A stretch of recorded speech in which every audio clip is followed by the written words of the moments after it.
안녕하십니까. 고수의 국어 안종민 강사입니다. 오늘은 2023학년도 9월 모의평가 문학에서 현대시와 수필 갈래복합 강의를 해볼까 합니다. 가나다 이렇게 세 개의 작품이 나왔고요. 먼저 문제에서 힌트가 될 만한 것들이 있는지 살펴보겠습니다. 22번은 표현 문제이고요. 그 다음에 23번에 보기를 통해서 가에 대한 힌트만 먼저 체크를 해보겠습니다. 아는 에다 X를 먼저 표시하고요. 가시에 대한 힌트 읽어볼게요. 가에서 화자는 금강산으로 가는 길에서 결정적 힌트가 나왔네요. 이 금강산으로 가는 길이 화자의 상황이라는 걸 판단할 수가 있겠습니다. 그리고 자연을 만났다 역시 상황이 되겠죠. 그러면 나올 때 이 무엇을 만나는지에 대한 자연을 체크를 하면 좋겠습니다. 그리고 자신의 내면을 투영하여 형상화했다. 주관적이겠죠. 그래서 외적 모습을 바라보는데 그치지 않고 외적 모습도 있고요. 그다음에 주관적 대상으로 묘사했다. 요게 자신의 내면을 투영했다와 같은 것으로 치환할 수 있습니다. 화자와 자연의 정서적 교감을 드러냈기 때문에 이때 만난 자연의 모습은 긍정적인 모습으로 볼 수 있겠죠. 그리고 가시를 한번 읽어보면 되겠습니다. 자, 화자는 지금 금강산으로 가고 있습니다. 화자는 나가 될 것이고 대상은 자연이 되겠죠. 구체적 자연물은 작품을 통해서 확인하기로 하고요. 상황은 금강산으로 가고 있다. 그다음에 심리는 자연과의 교감, 자연과 정서적으로 교감을 하고 있다. 이렇게 이해하시면 되겠습니다. 한번 읽어보겠습니다. 아득히 내 첩첩한 산길에 왔다. 그러면 산길에 왔다는 건 금강산으로 왔다는 얘기입니다. 인기척 끈이고 새도 짐승도 잊지 않은 한낱 그 환한 골길을 다만 아득히 나는 먼 생각에 잠겨 왔더니라. 자, 멋집니다. 금강산으로 가는 길에 사람도 없고 새도 짐승도 없는 낮에 굉장히 환한 골짜기 길을 내가 생각에 잠겨 걸어가고 있는 모습이죠. 자, 표현은 나중에 살펴보기로 하고요.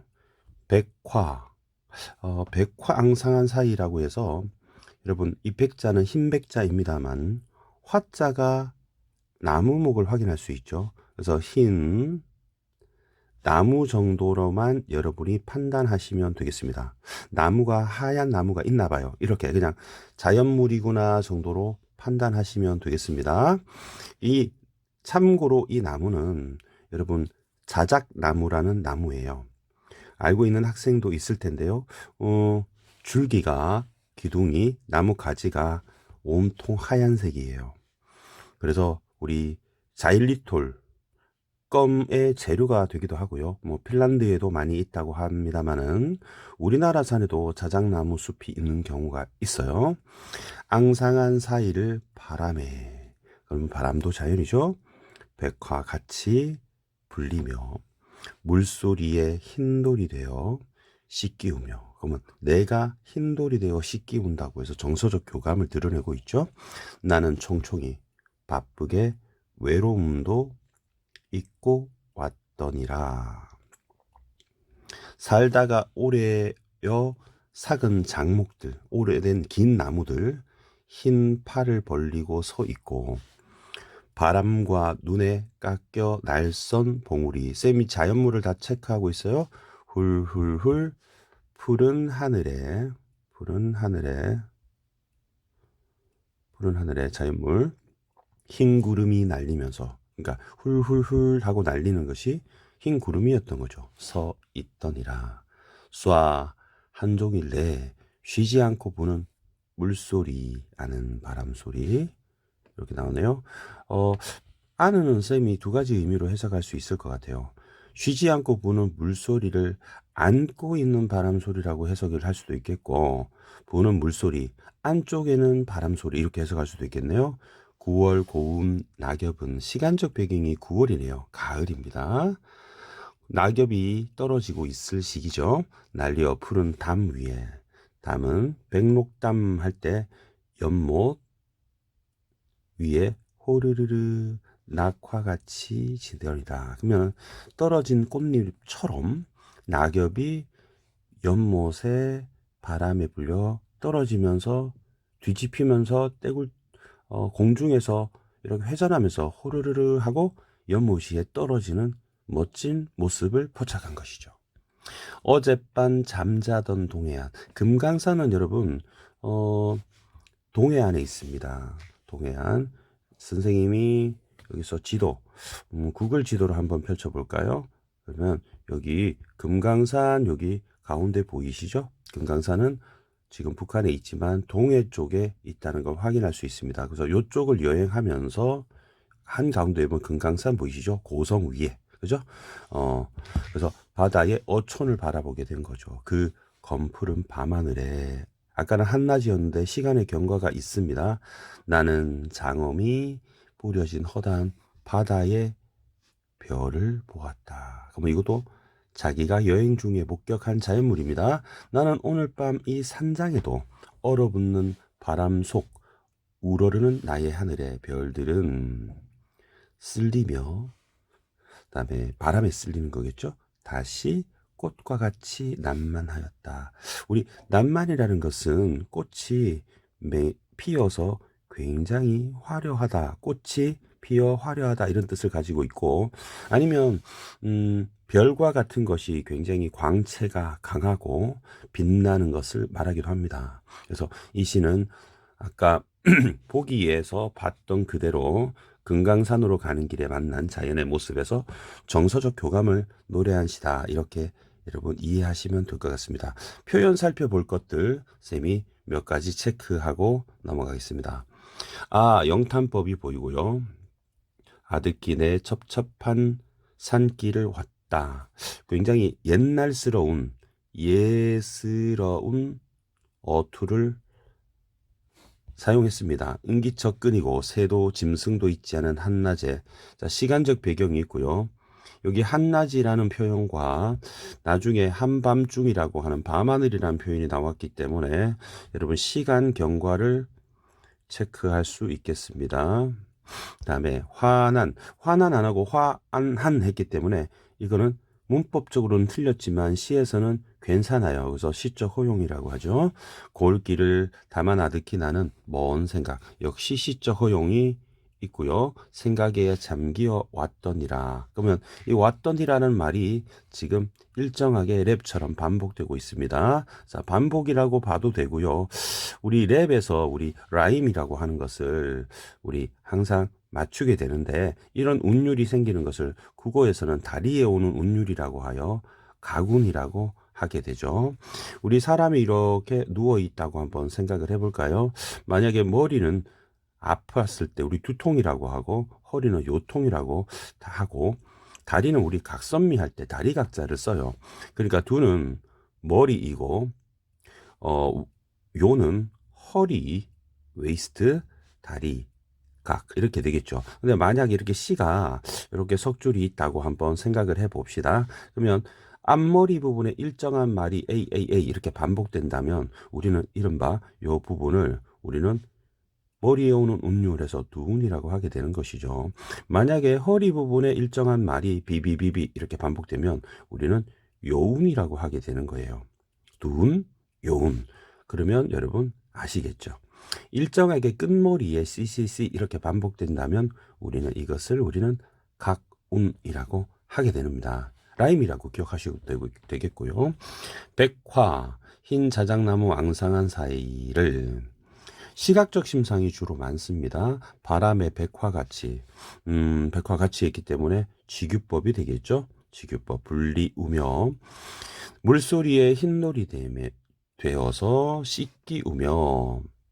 이런 말이 계속 반복되네요. 우며 우며. 나는 씻기며고를 씻기 우며 할 때 요 우라고 하는 것도 의도적으로 이 모음 우를 삽입하여 되게 부드러운 느낌을 주기 위해서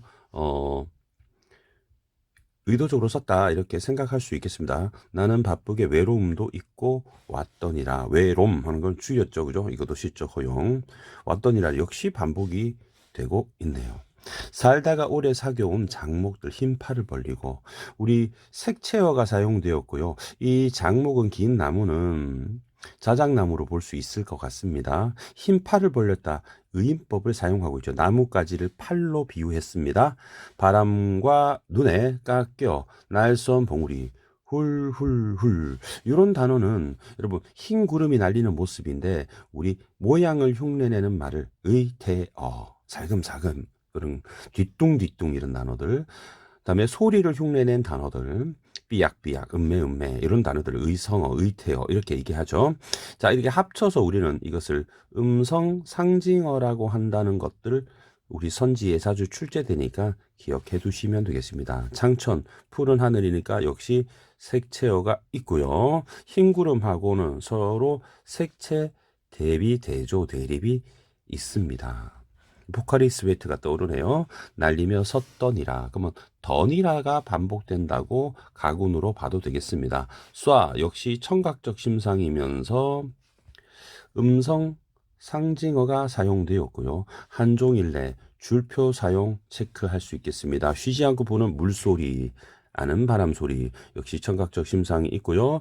9월 시간적 배경이 있네요. 고운 낙엽은 날려 푸른 색채오에 위에 호르르르 음성 상징어 있고요. 낙화같이 지규법이고 지더니라 더니라 역시 가군. 어젯밤 잠을 자고 있는 동해안 어촌이니까 역시 의인법이 사용되었고 검푸른 색채어 밤하늘에 나는 장엄이 뿌려진 허다한 별들을 보았느니 시각적 심상 나는 나의 이 오늘 밤 이 산장에 얼어붙는 바람 속 촉각적 심상 느껴집니다. 나의 별들은 쓸리며 꽃과 같이 지규법 난만하여라 하고 느낌표 영탄법 정도가 사용되었습니다. 그러면 여기 해당되는 문제를 우리 좀 문제를 체크하면서 우리 그 다음 작품 이어가도록 하겠습니다. 첫 번째 문제 공통점을 물어봤는데 셋 다 해당돼야 되는 거예요. 그죠? 자, 그러면 빗대어라고 하는 것이 우리 비유입니다. 비유입니다. 그다음에 2번에 여기는 비유가 있었어요. 지규법. 과거를 해상한다. 우리 더니라라고 하는 것도 그렇게 볼 수 있겠습니다. 영탄적인 거 우리 아도 있었고요. 확인할 수 있죠. 예스러운 고풍스러운 느낌, 종결 표현 더니라 확인할 수 있습니다. 계절감을 드리는 표현으로 시간의 경과를 보입니다. 이것도 확인이 가능하겠습니다. 우리 좀 애매한데요. 우리 물론 9월이라는 표현이 있어요. 그리고 낙엽이라는 표현도 있는데 그 시간 경과는 한낮과 밤하늘이지 계절 때문에 그렇게 되는 건 아닙니다. 인과관계가 형성되지는 않는 것 같습니다. 여러분들 놔둬도 되고요. 일단 선생님이 정확하게 말하면 계절감은 낙엽으로 확인할 수 있지만 이 가을에서 겨울로 넘어가는 건 아닌 것 같아요. 그러니까 요게 앞에도 맞고 뒤에도 맞지만 인과관계가 성립하는 것 같지는 않습니다. 선생님은 5번을 이렇게 소거를 해 둘게요. 그 다음에 23번 문제를 확인할 텐데요. 23번 문제 볼까요? 자, 가만 우리 확인해 볼게요. 1, 2번, 2번. 그다음에 5번의 앞부분 좀 확인하겠습니다. 환한 골과 백화 사이 앙상한 사이를 통해 화자가 여행길이라는 뜻입니다. 여행길 속에서 만난 자연의 모습을 묘사했다. 맞는 말이네요. 그죠? 그 다음에 바다의 별들과 하늘의 별들을 통해 화자의 내면에 투영된 자연의 주관적 인상을 표현했다. 우리 확인 한번 해볼게요. 우리 바다의 별들을 보았다. 장엄하게 뿌려진 허다한 별을 보았다. 이렇게 뿌려졌다고 표현했고요. 그다음에 하늘의 별들이 꽃과 같이 난만하다라는 건 주관적 인상이라고 볼 수 있겠죠. 1번, 2번 확인했습니다. 그 다음에 5번 꽃과 같이 난만하여라에서 대상에 대한 긍정적 태도, 요것도 확인 가능하겠네요. 그 다음 문제, 가다에 대한 문제. 적절한 동그라미 치겠습니다. 9월은 고뇌가 심화된다. 뭐 왜 고뇌를 해요? 그죠? 아주 교감하는 시간인데. 그다음에 3번, 어젯밤은 화자가 고독을 느끼는 시간이다. 근데 외로움도 있고라고 했잖아요. 그러면 고독하지 않죠. 그럼 X 해서 1번, 3번 여기 고독하지 않습니다. 외로움을 잊는다고 했으니까 외로움 X. 그다음에 오늘 밤은 고향에 대한 기억. 고향이랑 아무 상관이 없죠. 그죠? 4번도 소거하겠습니다. 5번. 인기척 끊긴 한낮은 화자가 생각에 잠길 만한 그런 시간이다. 확인할 수 있겠죠. 그렇죠? 왜냐하면 생각에 잠겨 왔다고 했기 때문에 여기까지는 맞는 말입니다. 2번, 5번 남겨둔 채 25번 한번 볼까요? 가에 대한 설명 바로 풀 수 있겠죠? 자, 아득히 왔더니라를 반복하여 아득히 반복됐나요? 자, 여기 보니까 아득히 있고요. 그 다음에 보시면 아득히 됐네요. 왔더니라 반복된 거 확인했고요. 첩첩한 산길과 먼 생각에 잠기는 화자의 내면을 서로 연결하고 있다. 괜찮네요. 그다음에 물소리에 흰돌이 되며 씻기는 화자와의 자연과의 관계 속의 화자가 정서가 내 마음이 흰 돌이 되어 씻긴다고 깨끗해진다, 순수해진다 이렇게 판단할 수 있겠네요. 오래되어 삭은 작목들과 긴 나무들 풍설에 깎여온 봉우리를 통해 자연의 유구함, 굉장히 그죠? 깎여 날선 굉장히 오래된 시간의 분위기 느껴집니다. 훌훌훌 쏴호르르는 생동감 있는 자연의 풍경 괜찮네. 5번 동해안과 산장의 공간의 대비라고 했는데요. 이게 왜 대비가 될까요? 그리고 장소를 이동했다고 하더라도 태도가 변하는 것도 아니고 대조가 되는 것도 아닌 것 같습니다. 정답 5번 이렇게 판단할 수 있겠죠. 26번은 여러분 A, B, C, D가 나입니다. 그래서 나 할 때 해결하기로 하고요. 아는 X 해놓고 27번 넘어가겠습니다. 27번도 다에 관한 문제니까 요까지 여러분 확인할 수 있겠죠. 그리고는 어디로 돌아와야 되냐면 23번에 여러분 보기로 돌아오셔야 됩니다. 항상 여러분 보기를 먼저 읽는 습관, 보기가 있으면 우리한테 뭐가 됩니까? 시를 읽기 전에 우리한테 힌트를 제공하는 것이죠. 힌트를 거저 차버린다면 너무 아까운 거죠. 자, 길을 돌아가야 되는 거니까 자, 보기를 먼저 읽읍시다. 자, 보기 먼저 보겠습니다. 자, 나는 화자는 길에 대한 사람들의 생각이 자신의 관점에 대한 치우쳐져 있어서 그럼 치우쳐져 있는 사람들의 생각은 부정적입니다. 그죠? 그리고 자신의 관점이 치우쳐지니까 자신의 관점도 바로 편향된 생각의 세모입니다. 내면의 길을 찾지 못하고 있다. 그러면 내면의 길은 좋은 것이죠. 이 길을 못 찾고 있는 게 세모입니다. 일깨워 준답니다. 누가? 이 화자가. 안과 밖을 대비하면 하나는 플러스 하나는 마이너스죠. 그럼 내면이니까 요 안이 동그라미가 될 것이고 밖이 세모가 되겠네요. 내적 성찰의 중요성, 요게 주제가 되지 않겠습니까?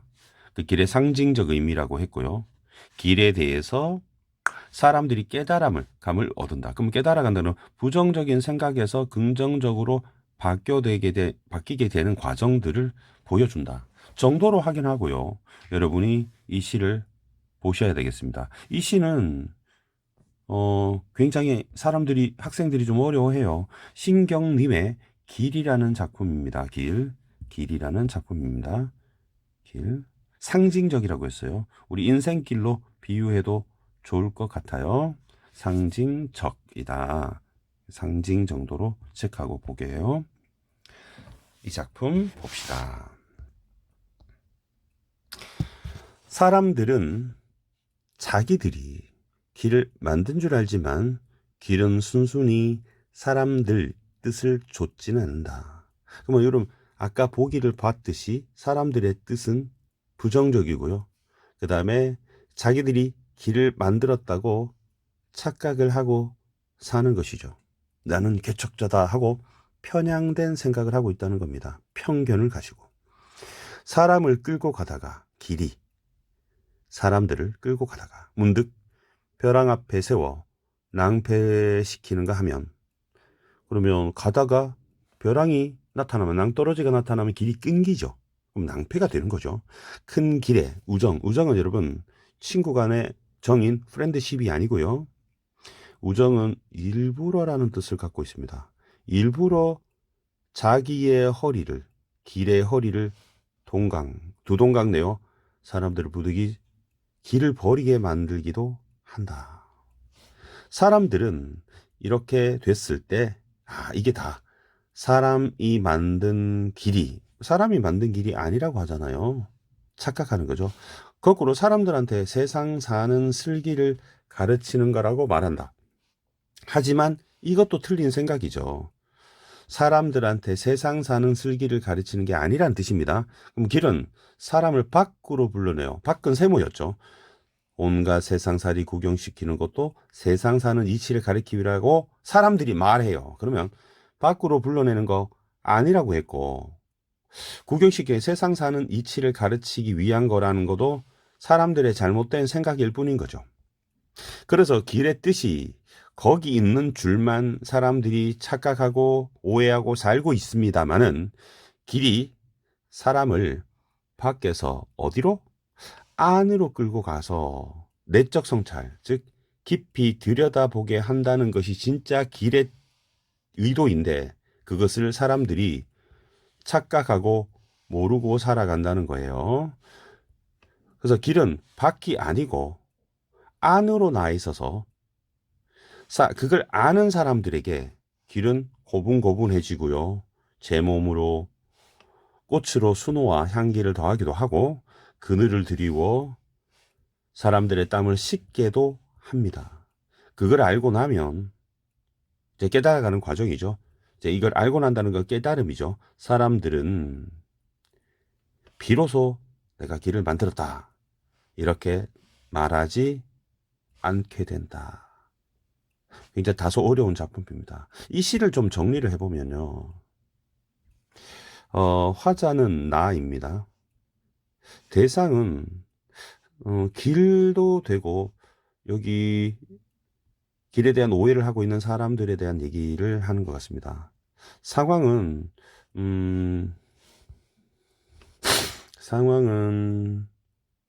사람들은 길에 대해서 오해를 하고 있다. 그리고 심리는 길에 대한 오해하고 있는 사람들에 대한 비판인 것 같습니다. 자, 그러면 이거보다 더 중요한 것은 이 길이라고 하는 것에 대해서 이 사람들이 갖고 있는 오해가 있습니다. 오해, 착각, 편견. 이것이 세 가지입니다. 첫 번째는 자기들이 만들었다고 오해합니다. 사람들이 자신이 만들었다, 이 길을 만들었다고 착각하고 있다는 거. 그리고 때로는 낭패를 됐을 때, 이거는 길이 사람들한테 우리 애들에게 이렇게 교훈을 주기 위해서라고 착각하기도 해요. 슬기를 가르치는 거다 이렇게 착각합니다. 교훈보다는요, 슬기 정도로 바꿔볼게요. 슬기를 가르치기 위해서 일부러 그런 거다 이렇게 착각하기도 합니다. 그리고 길이 사람들한테 밖으로 나 있어서 세상 사는 구경을 하는 거다라고 착각하고 있다는 거죠. 그래서 이 오해를 틀렸다고 얘기를 하는 거예요. 화자는 사람들한테 이거는 잘못됐어 라고 얘기하고, 결국에는 길은 진리, 진실, 화자가 말하고 싶은 주제는 길은 사람들한테 결국 스스로를 들여다보게 하는 내적 성찰을 안으로 돌아보게 하는 것이다 라고 하는 것이죠. 자, 우리 어떻습니까? 이 시는 참 어렵다고 했지만 우리가 가끔씩 뒷산에 공원에 산책을 나갑니다. 우리 개천가를 걷기도 하고요. 그러면 길을 걸어가다가 우리가 만들었다고 길을 착각하지 말자는 거죠. 길은 거기 주변에 있는 것을 우리가 구경하게끔 하는 게 아니라 길을 걸어가면서 우리가 살고 있는 현재와 과거를 되돌아보고 스스로 반성하고 성찰하고 하게끔 하려는 것이 길의 진정한 의도다라고 해석할 수 있다는 거죠. 다만 신경림이라는 작가의 성향은 우리 80년대 왜 그 80년대 독재 정권에 좀 저항하거나 또 민중의 편에 서서 썼던 시를 경향으로 본다면 이 길은 우리 인생 정도가 아니라 좀 더 확장했을 때 이렇게 역사의 길이라고 볼 수도 있을 것 같아요. 우리 역사를 통해서 우리 내면을 성찰하고 우리를 돌아보게 하는 깨달음을 말하려고 하는 것 같습니다. 다만 요 정도로 여러분이 판단하면 될 것 같습니다. 표현 한번 살펴보겠습니다. 표현. 사람들은 자기들이 길을 만든 줄 알지만 길은 순순히 사람들의 뜻을 좇지는 않는다. 자, 의인법이 사용되는데요. 의인법도 비유에 들어갑니다. 그 다음에 요 한다, 는다 이렇게 반복이 됐으니까 요것도 가군으로 볼 수 있겠습니다. 사람을 끌고 가다가 문득 벼랑 앞에 낭패를 시키는가 하면 시각적 심상이고 의인법 계속 사용됩니다. 큰 물에 우정 제 허리를 동강내어 사람들을 부득이 저를 버르게 만들기도 한다. 자, 문장 구조가 비슷하게 반복되는 느낌입니다. 사람들은 이것이다. 사람들이 만든 길을 거꾸로 사람들한테 세상 사는 슬기를 가르치는 걸 말한다. 현재법도 사용되었습니다. 지금처럼 말하고 있죠. 현재형 어미를 사용해서 길이 사람을 밖으로 불러내어 온갖 곳, 온갖 사람살이를 구경시키는 것도 세상 사는 이치를 가르치기 위한 거라고 말한다. 그래서 길의 뜻이 거기는 줄 알지. 길이 사람을 밖에서 안으로. 요거 서로 대조가 된다고 체크할게요. 들고가 스스로를 깊이 들여다보게 한다는 것을 모른다. 길은 밖으로가 아니라 안으로 나 있다는 것을 아는 사람들에게만 길은 고분고분해서 꽃으로 제 몸을 의인법 순호와 향기를 향기니까 우리 후각적 심상이 사용되었고요. 더하기도 하고 요 부분 그늘을 드리워 사람들이 땀을 식히기도 한다. 향기를 더하게 하기도 하고 땀을 식히기도 한다. 문장 구조가 되게 비슷하죠. 자, 요거는 대꾸법 통사구조 반복 체크하겠습니다. 니은다 체크하고요. 그것을 알고 나서야 사람들은 비로소 자기들이 길을 만들었다고 말하지 않는다 정도로 이렇게 얘기하고 있습니다. 요 관련해서 문제를 풀어보기로 하겠습니다. 자, 나의 신경님의 길. 자, 22번 한번 확인해 볼게요. 쌤이 의인법도 비유라고 했는데요. 우리 요거 좀 설명을 좀 해드리겠습니다. 빗대어 표현하는 방식, 비유입니다. 비유. 위에다 쌤이 쓸게요. 비유. 비유는 A를 B로 빗대는 겁니다. 쟁반같이 둥근 달. 여러분 달을 쟁반으로 비유한 거예요. 자, 비유에는 크게 여러분이 9가지가 있습니다. 크게는 2가지가 있습니다. 자, 유가 들어가는 말과 의가 들어가는 말이 있어요. 그럼 유하는 들어간 말은 직접 비유하면 직유, 은근히 비유하면 은유가 되고요. 그다음에 속담으로 비유하면 풍유가 되고요. 부분이나 특징으로서 전체를 대신하여 비유하면 대유가 됩니다. 살아있는 것으로 비유하면 화류가 되니 유가 들어가는 모든 것은 비유의 유입니다. 그리고 의가 들어가는 것이 4개가 있는데요. 의인법, 사람처럼 소리내어 흉내내는 의성법과 의태법, 심지어 2가지 의미를 포함해서는 중의법도 넓은 의미에서 중의도 비유에 들어갑니다. 그러면 이거는 해당되는 것이죠. 그 다음에 2번째, 과거를 회상한다는 해당되지 않습니다. 영탄도 안 보이고요. 옛날스럽지도 않습니다. 그러면 정답을 1번으로 처리할 수 있을 것 같습니다. 아시겠죠? 그리고 빗대어라고 했는데 바로 위에 여러분 다해서 뭐 여우같이 확인할 수 있겠죠? 역시 해당된다는 거 확인 사살했습니다. 우리 23번 문제는 나를 읽었기 때문에 이번에는 3번, 4번 선지를 여러분이 해결할 수 있을 것 같습니다. 3, 4, 5번 선지. 1번, 2번은 답이 아니었고요. 벼랑 앞에서 낭패를 겪는 사람들의 상황을 보여줌으로써 자신의 관점, 세모로만 길을 이해한 사람들을 잊게 오려 한다. 우리 읽게 오려 한다. 이렇게 볼 수 있겠죠? 자, 그러면 맞는 말이고. 그다음에 4번. 세상 사는 이치에서 내면의 길을 찾아. 내면의 길은 좋은 겁니다. 내적 성찰 좋은 겁니다. 이거를 난 사람들의 생각이라고 하는데 본문 확인해 봅시다. 선생님이 이번에 빨간색으로 표시를 해드릴게요. 빨간 형광펜으로 표시를 하겠습니다. 볼게요. 우리 여기 4번 선지에서 세상 사는 이치라고 했습니다. 그럼 세상 사는 이치를 찾아볼게요. 이렇게 찾았습니다. 여기 보면 어떻습니까? 세모죠. 온갖 꽃, 온갖 사람들, 사람살이를 구경시키는 것도 세상 사는 이치를 가르치는 거라고 사람들이 말해요. 그러면 이거는 사람들이 오해하고 있는 거, 세모가 되는 건데, 뒤에 내면의 이치가 내면의 길, 내적 성찰은 긍정적이죠. 그러면 일치하지 않는 거죠. 그래서 정답을 4번으로 골라낼 수 있습니다. 5번 확인하겠습니다. 꽃으로 제 몸을 순화와 향기를 더하기도 하고 해서 대상에 대한 긍정적이다. 이건 긍정적인 표현이니까 맞다. 이렇게 확인할 수 있겠죠. 그 다음에 나는 24번을 통해서 확인할 수는 없고요. 25번은 해결했고요. 26번 확인해 보겠습니다. A, B, C, D. A에서 길이 사람들의 길을 좇지 않는다라고 말을 했어요. 근데 구체적인 모습은 B에서 좇지 않기 때문에 일부러 길을 끊어버린다. 이렇게 확인할 수 있겠죠. 그래서 요 1번은 맞는 말이다. B에서 우리 두동강 내버리는 경험을 C에서는 사람들이 어떻게 받아들이냐면, 아, 이거는 우리를 슬기를 가르친 거라고 사람들이 받아들인다. 확인할 수 있겠습니다. 다음에 C에서 사람들이 깨닫지 못하는 바가 뭔지를 D에서 뭐라고 얘기했느냐. 스스로를 깊이 돌아보게 한다.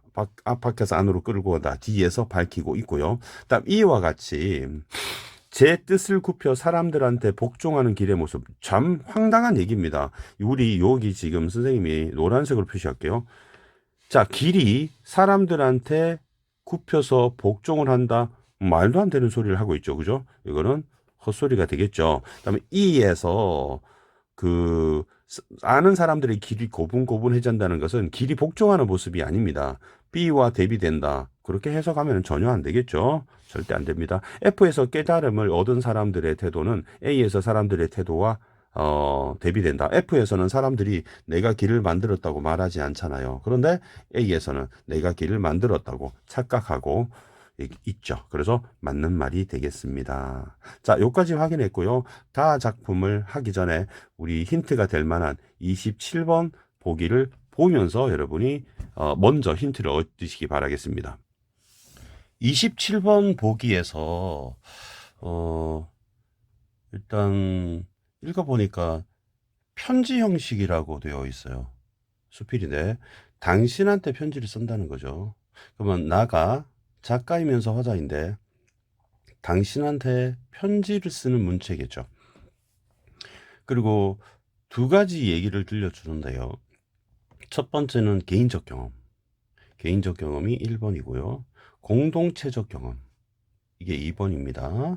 만약에 오늘 슈퍼에 가서 내가 과자를 샀다. 그럼 개인적 경험이고요. 그리고 공동체적 경험은 우리 식구들과 함께 외식을 했다. 이건 공동체적 경험이겠죠.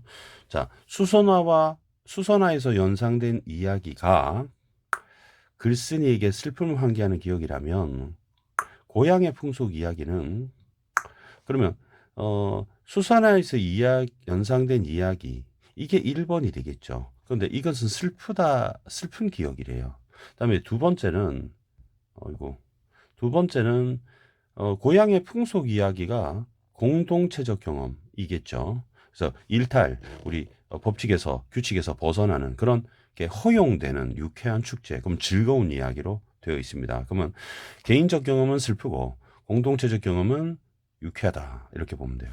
그러면 슬픈 개인적 경험과 즐거움이라는 어떤 삶의 양면성, 우리 삶이라고 하는 것은 슬픈 일도 있고 즐거운 일도 있다. 이 정도로 여러분이 이해를 하시면 되겠습니다. 그러면 머릿속에 여러분이 들어오셨을 거예요. 캐치할 것은 개인적 경험과 공동체적 경험, 슬픈 경험과 유쾌한 경험, 그 다음에 내가 당신한테 편지를 쓴다. 한번 읽어보겠습니다. 제목이 백석의 편지, 가는 박두진의 별. 자, 백석의 편지 보겠습니다. 고요하니 즐거운 이 밤, 뭐 이거는 이제 개인적 경험이 아니라 공동체 경험인 것 같습니다. 자, 즐거운 이 밤, 초롱초롱 맑게 고인 샘물 같은 눈으로 직유법이 있네요. 그 다음에 그리고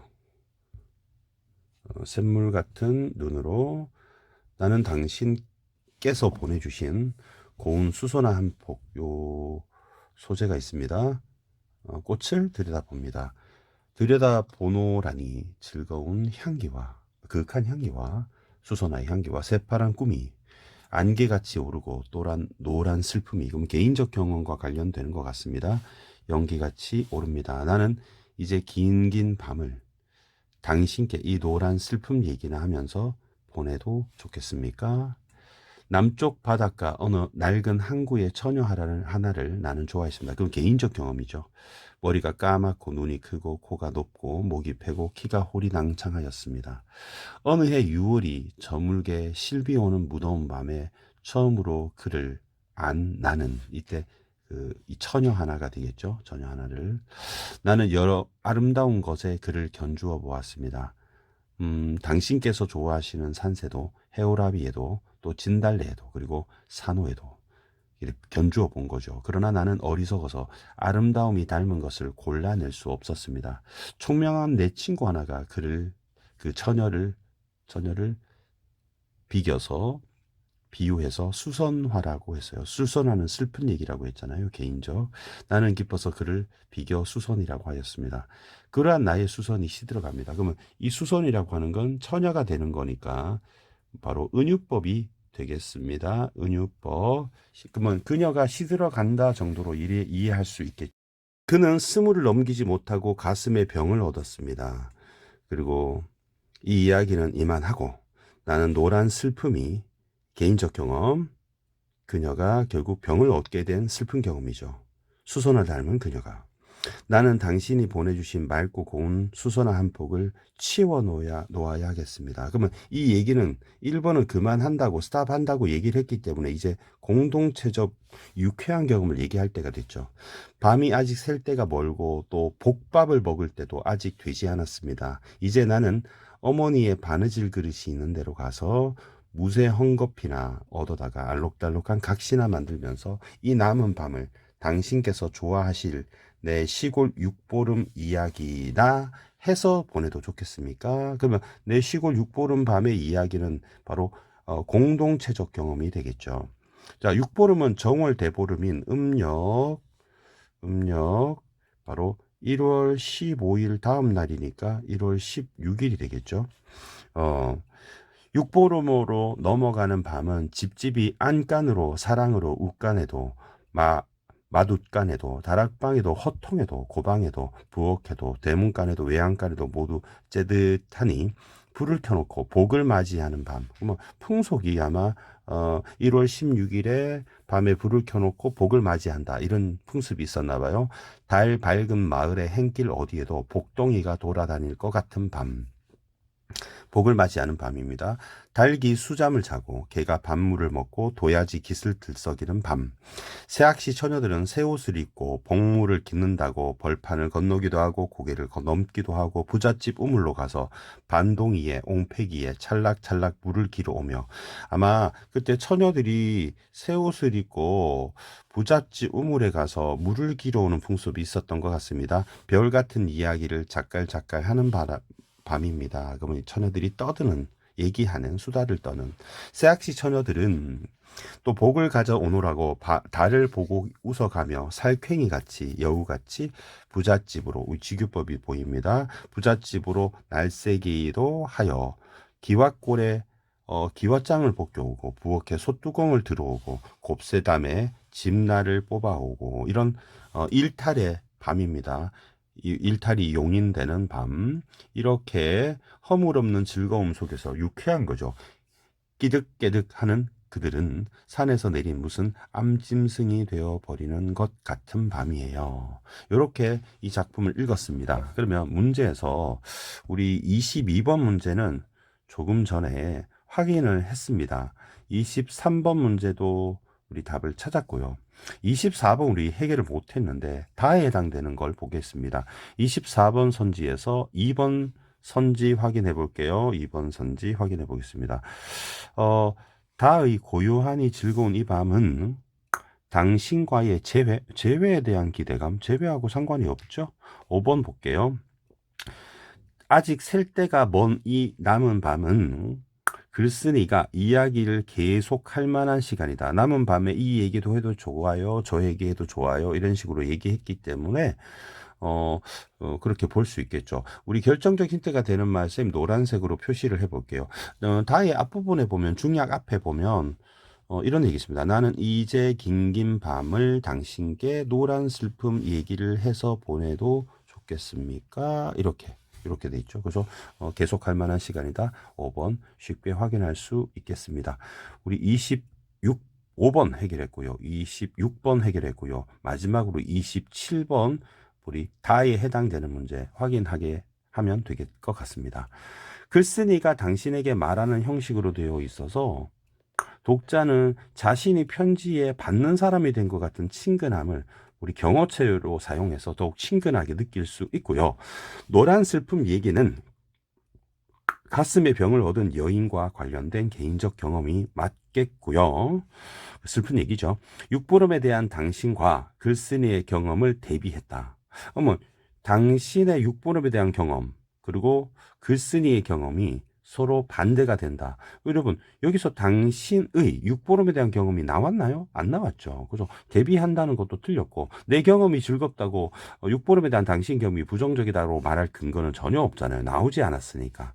그죠? 그리고 삶의 양면성을 드리는 건 당신과 나의 경험이 아니라 화자가 느꼈던 두 가지 경험이 대비가 되는 겁니다. 그래서 3번 부잣집에 귀화장을 벗겨 오는 새학신이 쳐들은 행동은 축제 같은 분위기에서 용인된 일탈이다. 이렇게 확인할 수 있겠고요.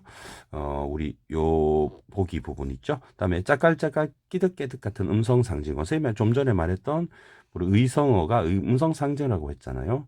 이렇게 확인할 수 있고 새학시 처녀들의 허물없는 즐거움 그리고 쾌락 이런 걸 느낄 수 있습니다. 자, 오늘 이렇게 마치는데 쌤이 조금 자세히 설명했습니다. 이 학습을 하는 우리 친구들이 좀 꼼꼼하게 읽으면서 이 작품에 대한 뭐 내신 대비든 수능 대비든 할 수 있는 좋은 어떤 계기가 되었으면 좋겠습니다. 그리고 다음 시간에 만나겠습니다. 안녕.